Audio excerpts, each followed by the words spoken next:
Hello there, very good morning and welcome to the Breakfast News. I'm Tracy Shilshi and in the next 30 minutes I'll be getting you the day's top stories, what to look forward in the day ahead.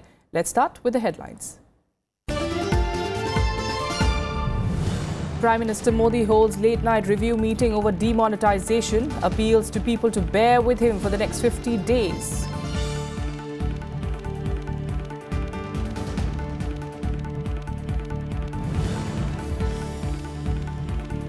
Daily withdrawal limits at ATMs are increased to 2,500 rupees. Exchange limit also increased to 4,500 rupees daily.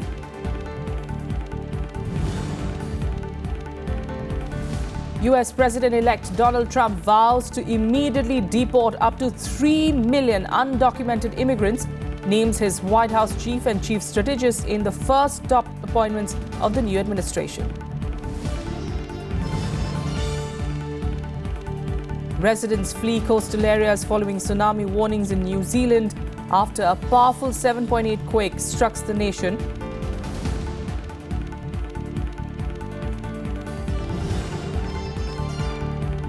And golfer Aditi Ashok scripts history, becomes the first Indian to win a ladies' European Tour title by clinching the Women's Indian Open.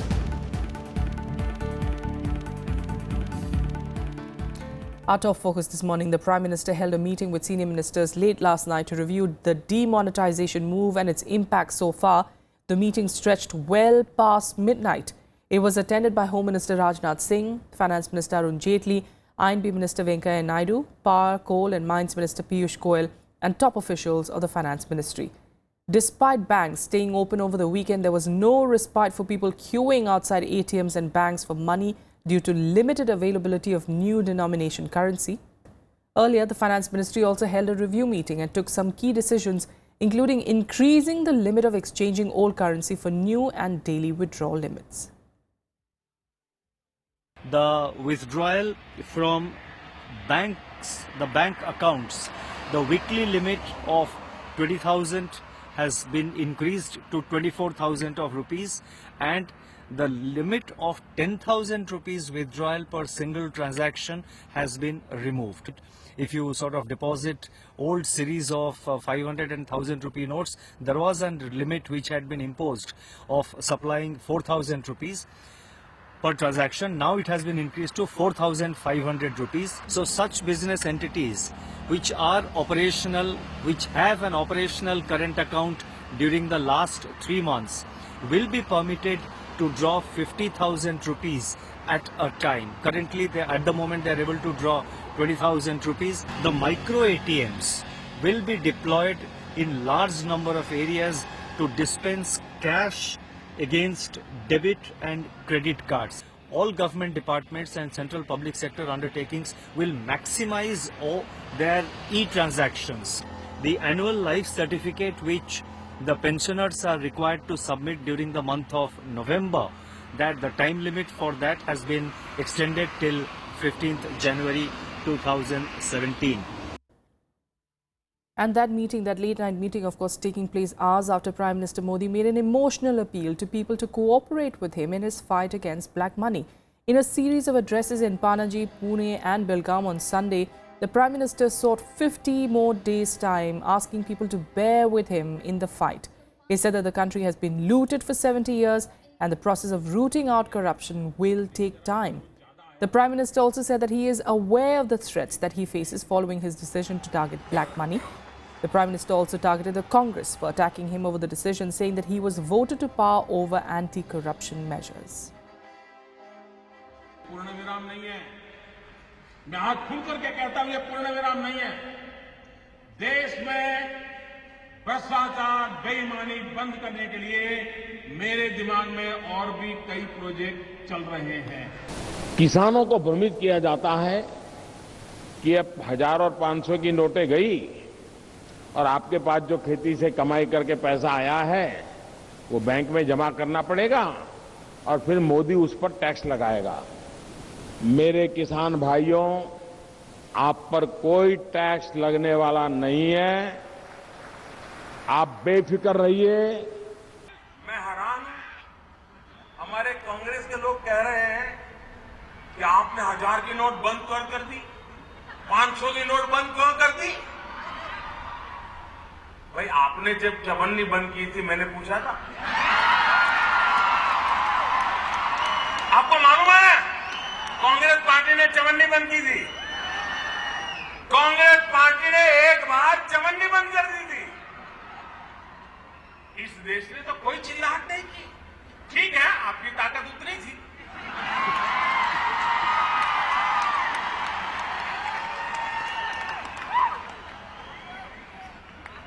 बंद करने में तो आप भी सहमत थे, लेकिन बड़ी नोट बंद करने की आपकी ताकत नहीं थी, चवन्नी से गाड़ी चलानी थी। The opposition, however, is highly critical of the Prime Minister's move from day one. The Congress has alleged that it is the BJP that is thriving on black money. The issue is set to rock Parliament during winter session that begins on the 16th of November on Wednesday. The Deputy Leader of Rajya Sabha, Anand Sharma, has already given a notice for adjournment motion under Section 267 to suspend business of the upper house to discuss this issue of demonetization and the problems being faced by common man in detail. The party has said that the Prime Minister is misleading the nation. The CPI, meanwhile, has proposed to bring an adjournment motion in Parliament over the matter, and the TMC has already given adjournment motions in both houses of Parliament, and they will also be taking their fight to the President's doorsteps. They'll also be taking this fight from the streets, Parliament to the President's doorstep. 193 में भी हम दे रहे हैं notice. हम तो ये चाहते हैं कि डिस्कशन हो, ताकि जो प्राइम मिनिस्टर बाहर कह रहे हैं उसका लोगों में गलत एक मैसेज न जाए। जो लाइनों में लगे हुए उनमें से एक भी आदमी एक भी पैसा काला धन का लेके नहीं खड़ा हुआ। काला धन जिन लोगों के पास है वो लोग हैं। उनमें से कुछ लोग तो ऐसे हैं जिनको मोदी जी के दोस्त थे, उन्होंने अंबानी अडानी जैसे लोग उन्होंने पहले ही बता दिया उनको। इतना बड़ा कदम था तो सरकार को उसकी तैयारी करना चाहिए थी। इसलिए मैं ये मानता हूं कि ये कदम 2-3 दिन ठीक नहीं रहा तो हालात बहुत बिगड़ सकते हैं। यहाँ तो देश की इकोनॉमी, गरीब का रुपया जब स्टेक पे लगा है, दाव पे लगा है, तो हम सबको मिलजुल कर एक साथ कोई रास्ते निकालने चाहिए। अगर हम आपको बताते हैं कि आपकी इस पॉलिसी में कोई कमजोरी है तो इसे आप बुरा ना लगाएं, इससे बल्कि इसको आप विचार करें। And ahead of the winter session of Parliament, scheduled of course from the 16th of November, Lok Sabha Speaker Sumitra Mahajan has convened an all-party meeting today to discuss the bills, including GST, that has to be taken up during this session. Prime Minister Narendra Modi's decision of demonetization, of course, set to dominate the session. Infuriated by the inconvenience caused to the public because of the demonetization of 500 and 1,000 rupee notes, the opposition is demanding a detailed discussion and steps to obviate the pain of the common man. And discussion on the implementation of GST bill and the surgical strikes carried out on terror outfits and POK are also likely to hog the limelight during this session. The month-long session will end on the 16th of December. In other news, Tata Motors will hold its board meeting today to consider the company's second quarter results for the current fiscal and decide on the future of Cyrus Mistry as the chairman of the group. All eyes will be on the 6 independent directors on the board who have to review the performance of the non-independent directors, including the chairman and executive directors. Nusli Wadia, an independent director on the board, has already expressed his support for Mistry. Tata Sons on Sunday hardened its stance, saying that the management will do whatever required to deal with the situation arising out of the ouster of Cyrus Mistry and wanted its independent directors to ensure the future of Tata companies and interest of all stakeholders was protected. Mistry, on the other hand, hit back at Tata Sons Group, saying that they stooped to low levels against independent directors supporting him, terming Tata Sons' contention that group companies were drifting away under him as furthest from truth. Meanwhile, in her first direct communication since being hospitalized in September, Tamil Nadu Chief Minister Jayalalithaa has said that she has taken rebirth because of the people's prayers for her recovery. In her first official statement, the Chief Minister appealed to the voters to vote for AIADMK in the upcoming polls. Exhorting party workers, she in fact asked them to work in full swing for the victory of AIADMK in the November 19th polls for 3 constituencies in Tamil Nadu and 1 in Puducherry. Jayalalithaa appealed to voters, pointing out the various schemes her government introduced to improve the lives of the people and sought unanimous support from the people of these constituencies to her party.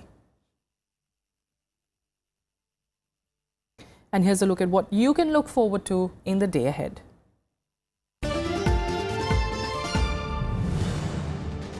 President Pranab Mukherjee will give away awards to children for their exceptional achievements on Children's Day today.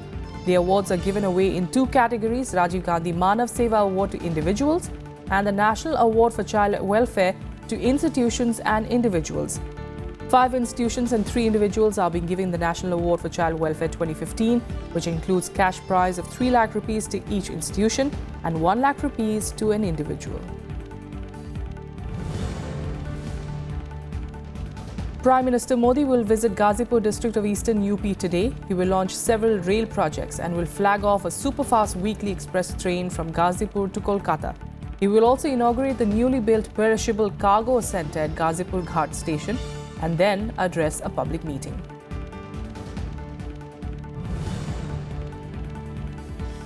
Consumer Price Index data for the month of October will be released today. The Central Statistics Office is expected to release the index on macro inflation data points. CPI numbers will also be followed by the release of the Wholesale Price Index by the Ministry of Commerce and Industry. Also looking forward to the Israeli President, Reuven Rivlin, who will be arriving in New Delhi on a 6-day visit to further strengthen bilateral ties between the two countries, and he had said that they were places of innovation and inspiration. Ahead of his visit, he called India a close friend. During his visit, the Israeli president will hold talks with President Pranab Mukherjee and Prime Minister Narendra Modi. Both sides are expected to sign several memorandums of understanding in key areas of interest. Israeli Ambassador to India Daniel Carman said that agreements are likely to be signed in areas of energy, defense, agriculture and trade. The Israeli president will also attend a ceremony at the Taj Hotel in Mumbai to pay tribute to victims of the 26/11 attack in which 6 Israelis were killed. Rivlin will then be the first Israeli president, in fact, to travel to India since 1996, when Ezer Weizman had visited New Delhi and negotiated one of the first defense deals between the two countries. One of the first countries who has adopted and is implementing the Make in India vision. And there are already plans for joint ventures and actually for Make in India being made by Israeli companies with the full encouragement of the Israeli government. A quick break here, but more news follows in a bit. Stay with us.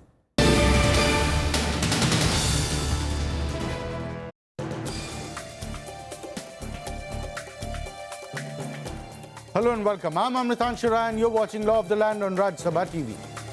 This amendment bill, it's a good bill. It gives us very strong message to the employers that you can't take the people who work for you for a ride. We tend to bring in penalties but do not bring in the enforcement machinery. Watch Law of the Land on Rajya Sabha television.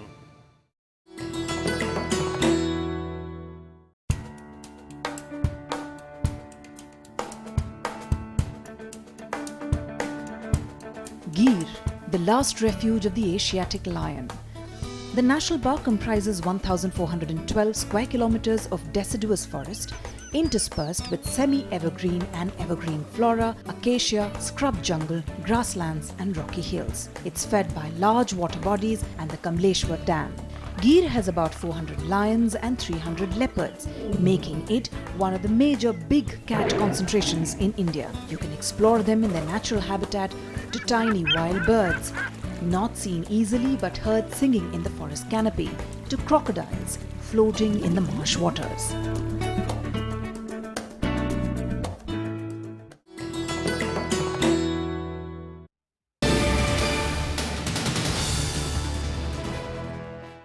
Welcome back. Now, India's bid for a permanent seat in a reformed United Nations Security Council has received strong support from many member states of the world body. More than 50 speakers shared their suggestions over the reform of the 15-nation UNSC during a General Assembly session in New York on Sunday. Among the large number of nations supporting a permanent seat for India and other emerging powers like Brazil and Germany were United Kingdom and France. UK's permanent representative to the UN Ambassador Matthew Rycroft, in fact, said at a session that Britain believed in a modest expansion in the permanent and non-permanent categories. In a stinging criticism of the Security Council, India's ambassador to the UN, Syed Akbaruddin, said that the 15-nation body is stuck in its own time warp and politics, and said that it is time to break the impasse to urgently reform the UN body that is unresponsive to the current global situation. Back home in the national capital, the 36th India International Trade Fair will start from today at Pragati Maidan, and the 14-day annual event organized by the India Trade Promotion Organization will be inaugurated by President Pranab Mukherjee. This year, the theme of the fair is Digital India. The partner country is South Korea, while the focus country is Belarus. In states, Madhya Pradesh and Jharkhand will be the partner states, while Haryana is participating as a focus state. As many as 7,000 participants and over 150 companies from 27 countries are taking part in this fair. The countries include Australia, Afghanistan, China, Germany, Hong Kong, Sri Lanka, Singapore, Thailand and the UK. The first 5 days of the fair will be restricted to business and trade visitors, and for the general public, the fair will open from the 19th of this month. Now to our top international focus, and US President-elect Donald Trump says that he plans to deport about 2 to 3 million undocumented immigrants from his country. Speaking in a pre-taped 60 Minutes interview that aired on Sunday night, Trump shared his plans on immediate deporting undocumented 2 to 3 million immigrants after his inauguration next January. There are an estimated 11 million documented immigrants in the US. Several hundred thousand are Indian Americans. The president-elect said that he would like to take a call on the fate of the rest of the illegal immigrants after the border is secured. Trump's hardline immigration stance was a central part of his campaign message in 2016.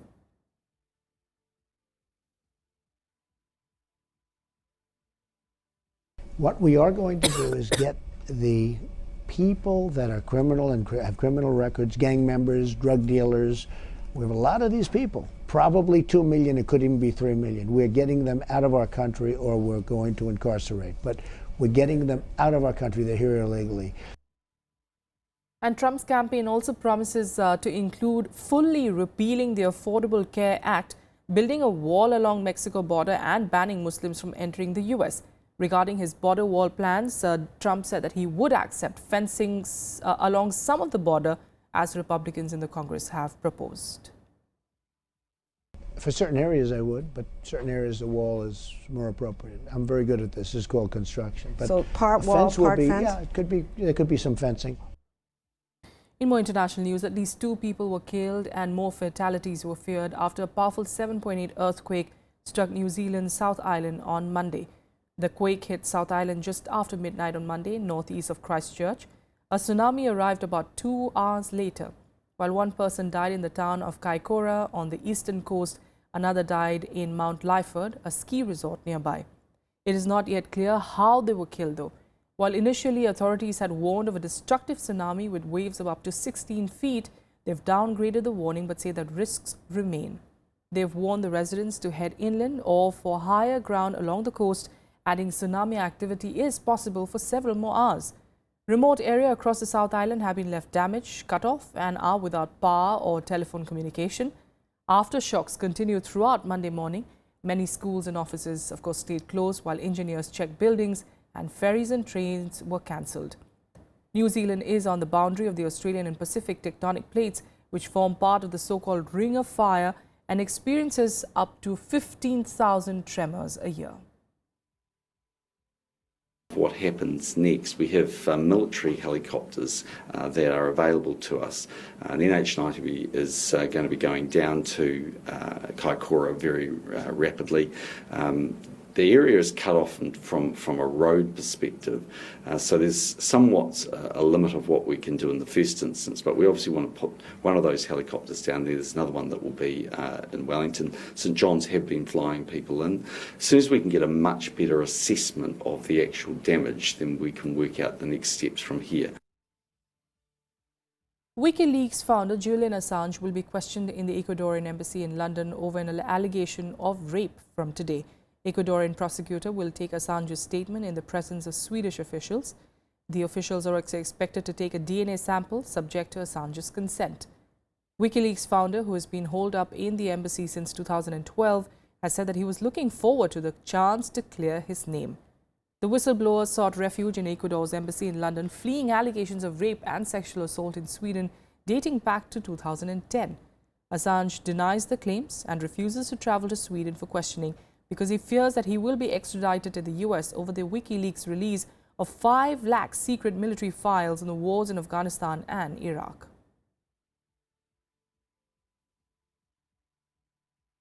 And here are some more international news updates in World Wrap. Iraqi forces in a statement said that they have recaptured Nimrud seized by jihadi militants when they swept through northern Iraq in 2014. The soldiers also captured the village of Numania on the edge of the city, which was once the capital of the Assyrian Empire, stretching from Egypt to parts of the modern-day Iran and Turkey. The Iraqi government said that they in fact captured Nimrud, and it's more symbolic than strategic. The Islamic State, meanwhile, claimed responsibility for the blast at Shah Nurani Shrine near Kuzdar city of Balochistan, where at least 52 people were killed and more than 100 injured. The Islamic State claimed the attack via Amaq, its affiliated news agency. SSP Kuzdar district confirmed that the incident occurred when the suspected teenage suicide bomber detonated his jacket inside the compound of the shrine, where hundreds of devotees were doing the spiritual devotional dance called Dhamal. Trade activities began under the China-Pakistan Economic Corridor as Pakistan Prime Minister Nawaz Sharif on Sunday inaugurated the Gwadar port at a grand opening ceremony. The port in Pakistan's Balochistan is key to the $46 billion CPEC that also encompasses roads and energy projects. While addressing the ceremony, Sharif said, in fact, hailed the efforts by the government of Balochistan and the army as successful in making the local population a stakeholder in development. South Korean prosecutors are set to question President Park Geun-hye over allegations of political corruption in a scandal that has engulfed her presidency. Officials said that this will be the first time a sitting president has been questioned by prosecutors. Meanwhile, hundreds of thousands rallied on Saturday to demand her resignation. A quick break. Up next, sports news.